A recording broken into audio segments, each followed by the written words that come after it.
आचार्य चाणक्य की जीवनी। जो लोग अपने जीवन में कठिन परिस्थितियों का सामना करके सफलता के रास्ते पर चल रहे हैं वो आचार्य चाणक्य के नाम से भली भांति परिचित होंगे। चाणक्य का असली नाम विष्णुगुप्त है। उन्हें कौटिल्य के नाम से भी जाना जाता है। चाणक्य एक महान शिक्षक, दार्शनिक, अर्थशास्त्री, वकील, प्रधानमंत्री और राजनयिक थे। उनकी किताब अर्थशास्त्र ने भारतीय राजनीति और अर्थशास्त्र की नींव रखी। इसलिए चाणक्य द्वारा लिखी गई अर्थशास्त्र को चाणक्य नीति कहा जाता है और चाणक्य को भारत का मेकवल्ली कहा जाता है। इन्हीं महान चाणक्य की कहानी मैं आपको आज सुनाऊंगी, जरा ध्यान से सुनिएगा। चाणक्य का जन्म 371 ईसा पूर्व में तक्षशिला के एक गरीब ब्राह्मण परिवार में हुआ। उनके पिता चनक और माँ चनेश्वरी हैं। बचपन में ही चाणक्य ने वेदों का अध्ययन किया और राजनीति के बारे में सीखा। उनके मुंह में एक ज्ञान का दांत था। ऐसी धारणा थी कि ज्ञान का दांत होना राजा बनने का संकेत है। उसकी माँ को एक ज्योतिषी ने बताया कि बड़े होकर यह राजा बनेगा और तुम्हें भूल जाएगा। तब चाणक्य ने अपने ज्ञान का दांत तोड़ दिया और अपनी माँ को वचन दिया कि माँ तू चिंता मत कर, मैं अच्छी तरह से तेरा ख्याल रखूंगा। मौर्य साम्राज्य के उदय से पहले उत्तर भारत नंदों के अधीन था। एक सक्षम राजशाही के अभाव के कारण लुटेरे नंद लोगों का शोषण करते थे। ऐसे लुटेरे नंदों को निकालकर मौर्य साम्राज्य की स्थापना करने में चाणक्य का बहुत बड़ा हाथ है। चाणक्य ने चंद्रगुप्त और बिंदुसार दोनों के लिए प्रधानमंत्री और राजनयिक सलाहकार के रूप में काम किया।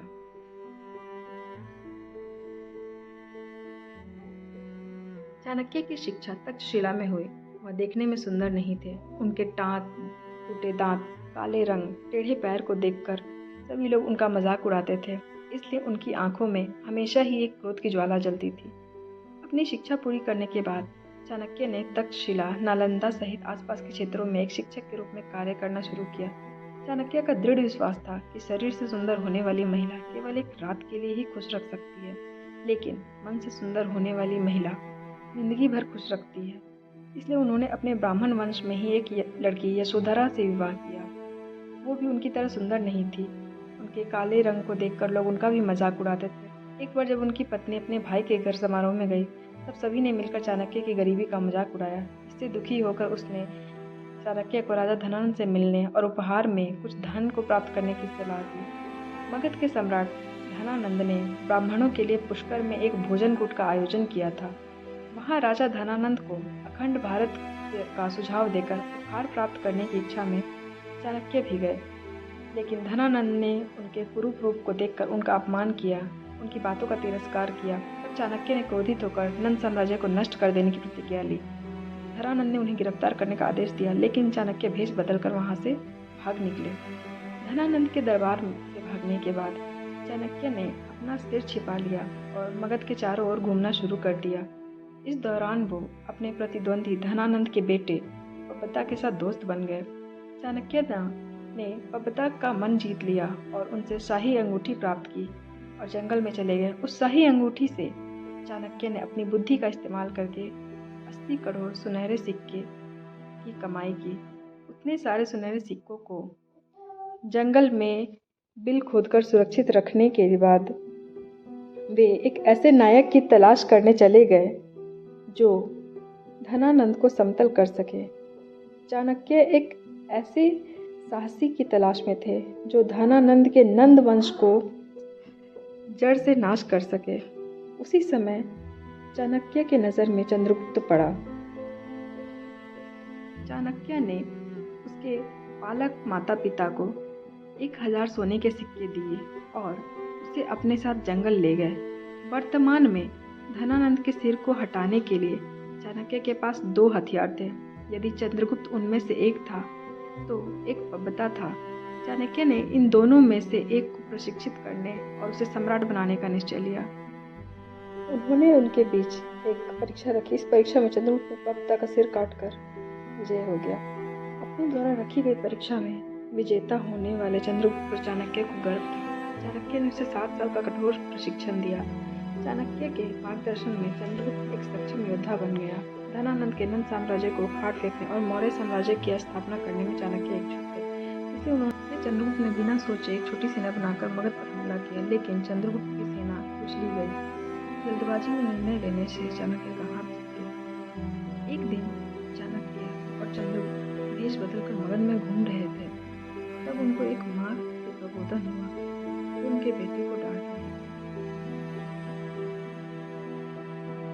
वह माँ अपने बेटे को बोल रही थी, तू सीधे गर्म रोटी के बीच में हाथ डालेगा तो जलेगा ही ना। तू भी उस बेवकूफ़ चाणक्य की तरह ही है जो पहले सीमा प्रदेशों पर कब्जा न करके सीधे राजधानी पर हमला किया। पहले रोटी के तट को खाना, फिर बाद में बीच में हाथ डालना, तब नहीं जलेगा। उस माँ ने अपने बेटे को इसी तरह से डांटा। इसे चाणक्य और चंद्रगुप्त सुन लेते हैं। उन्हें अपनी गलती का एहसास होता है। उन्होंने इसका खेद व्यक्त किया और माँ को प्रणाम करके वहाँ से चल दिए। चाणक्य की सलाह पर चंद्रगुप्त ने सरहदों पर आक्रमण करके उनको अपने वश में लेना शुरू किया। जंगल में बेकाम घूमने वाले लोगों को चंद्रगुप्त ने प्रशिक्षित किया, उन्हें अपनी सेना में शामिल कर लिया। जब सेना हर तरह से सक्षम हुई तो चाणक्य ने अपने द्वारा छिपाए सोने के सिक्कों को बाहर निकाला, सेना के लिए सभी आवश्यक सामान उपलब्ध कराए। ऐसा करके चाणक्य ने सेना को और मजबूत बनाया। सीमा पर कुछ राजाओं ने इससे मना कर दिया तो राजाओं को चाणक्य ने विष कन्याओं से मार दिया। वो कुछ लड़कियों को बचपन से ही उनके खाने में थोड़ा थोड़ा जहर मिलाकर देते थे और उन्हें विष कन्याओं के रूप में परिवर्तित किया। सामने वाले पराक्रमी राजा को मारने के लिए विष कन्याओं के मन ही पर्याप्त थी।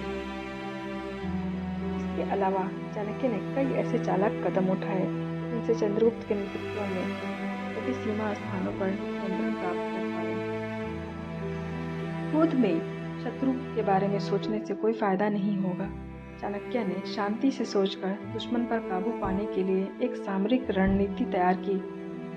चाणक्य के कहने पर सही समय देखकर चंद्रगुप्त ने मगध की राजधानी पाटलिपुत्र पर हमला किया और धनानंद की हत्या कर दी। उसकी मृत्यु के बाद नंद राजवंश को उखाड़ फेंका और मौर्य साम्राज्य की स्थापना की।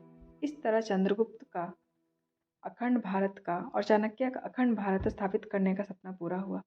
अखंड भारत को चंद्रगुप्त सम्राट बनने के बाद चाणक्य उसके प्रधानमंत्री बने। चाणक्य ने अच्छे सुशासन के लिए एक सक्षम कैबिनेट बनाया, सभी मंत्रियों को अलग अलग मंत्रालय दिए। उन्होंने नागरिकों के कल्याण के लिए सभी संभव सुविधाएं प्रदान की। चाणक्य ने चंद्रगुप्त को पुरुष अंगरक्षकों के साथ साथ महिला अंगरक्षकों को भी नियुक्त किया। चंद्रगुप्त मौर्य इतिहास में महिला अंगरक्षक रखने वाले पहले राजा थे। चंद्रगुप्त के जान पर चिंताओं के कारण चाणक्य उसे बचपन से ही थोड़ा थोड़ा जहर खिलाते थे। एक दिन चंद्रगुप्त की पत्नी दुर्धरा ने उसका खाना खा लिया। विषधर भोजन खाने से दुर्धरा मृत्यु के जबड़े में समा गई। उस समय वह गर्भवती थी। अपने पत्नी और बच्चे को खोने के डर में बैठा हुआ चंद्रगुप्त को देखकर चाणक्य ने दुर्धरा के गर्भ को काटा और बच्चे को बाहर निकाला। उसके शरीर पर खून के धब्बे थे, इसलिए उसका नाम बिंदुसार रखा। चंद्रगुप्त के बाद बिंदुसार मौर्य साम्राज्य का नया सम्राट बना। उसके लिए भी चाणक्य प्रधानमंत्री बने। लेकिन मध्यम उम्र के सुबंधु को वृद्ध चाणक्य से ईर्ष्या थी। सुबंधु बिंदुसार के दरबार का एक साधारण मंत्री था। उसे प्रधानमंत्री बनने की इच्छा थी, इसलिए वह चाणक्य पर तलवार तेज करता था। एक दिन सुबंधु ने बिंदुसार को उसकी जन्म कथा सुनाई। बिंदुसार चाणक्य पर क्रोधित हो गया जब उसे पता चला कि उसकी माँ की मृत्यु का कारण चाणक्य है। कुछ दिनों बाद बिंदुसार ने पश्चाताप किया कि उसे आचार्य चाणक्य पर गुस्सा नहीं करना चाहिए था, लेकिन अब बहुत देर हो चुकी थी। चाणक्य जंगल में एक छोटी सी झोपड़ी में साधु की तरह रह रहे थे। तब बिंदुसार ने सुबंधु को वन जाने और चाणक्य को मना के वापस लाने का आदेश दिया, लेकिन चाणक्य का आगमन सुबंधु को पसंद नहीं था। इसलिए उसने चाणक्य की झोपड़ी को जंगल में पाया और उसमें उसे जिंदा जला दिया। इस तरह सुबंधु के साजिश से चाणक्य की हत्या हुई। सुबंधु ने जानबूझकर चाणक्य की हत्या कर दी और अदालत में लौटकर बिंदुसार को झूठी रिपोर्ट दी। अपमान के कारण चाणक्य ने हत्या कर ली।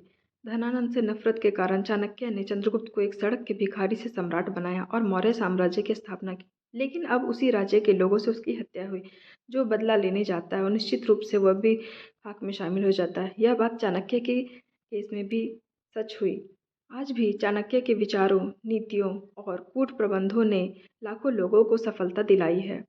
वर्तमान में केवल राजनेताओं और व्यापारियों ने इन चाणक्य सूत्रों का उपयोग करके उनको जो चाहिए उसे हासिल किया है।